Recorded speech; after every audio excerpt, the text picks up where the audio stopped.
YouTube? It's your boy Rahiem.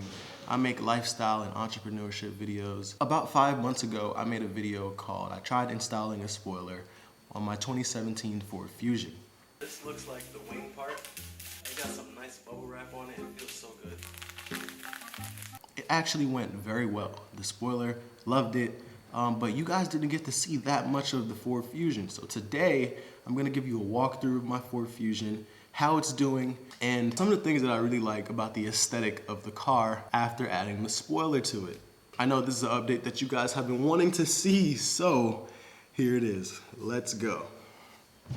All right, so here we are, guys, on the inside of the vehicle. I got my Instagram names here, so I got Rahiem and Roll Tape.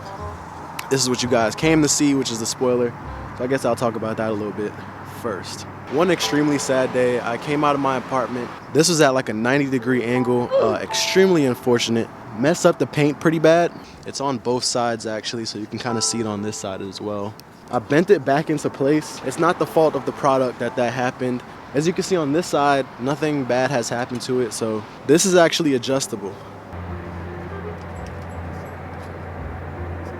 We could pull it back pretty far. And I guess ideally that's how you would get the most air resistance off of there. And it also comes down pretty far this way as well. I normally keep it somewhere in the middle because what I notice is when it's bent all the way up, I have a harder time seeing out the rear view mirror. So I can show you guys that really quick as well. So as you can see, the rear view it's blocked a lot more than when it's flat. So I can show you guys what it looks like when it's flat. Okay, so there it is.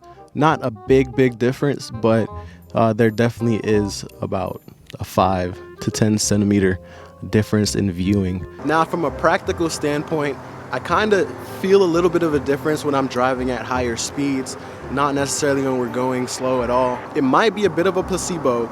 From my understanding, I feel a little bit more traction to the ground. From an aesthetic standpoint, I also feel like it was a great addition to the car.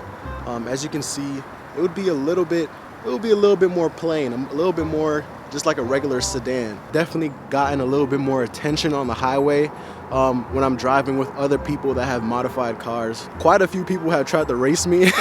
Definitely adds a little bit of control at higher speeds. From an aesthetic standpoint, it looks great. I like having it on there. I might just go ahead and strip that paint off, take off the actual panel, and go ahead and spray it back. And I might just spray both sides so we don't have two different shades of black. Other than that, one more modification that I made was down here. We have these little fins on the side, kind of like a carbon fiber kind of look.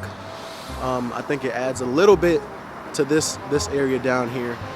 Lastly, the next thing I'm gonna go ahead and add is a front attachment, a front fender, I think you would call it. You'll be able to see that, what I'm talking about, for the next modification that I'll be adding to this car. And I'm thinking about wrapping the top as well.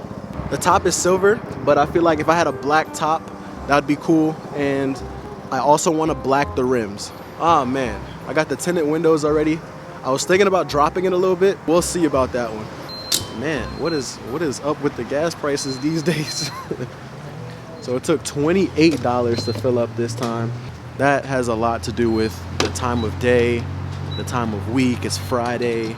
Joe Biden is now president of the United States. Stuff like gas prices are probably gonna fly back up. But yeah, I don't wanna hold you guys too long. I hope you really like this little 5-month update of the Ford Fusion spoiler attachment that I did. Like I said earlier, I'll be doing a couple more modifications to this car. You can look forward to those coming up soon. So I'll see you guys in the next video. Peace.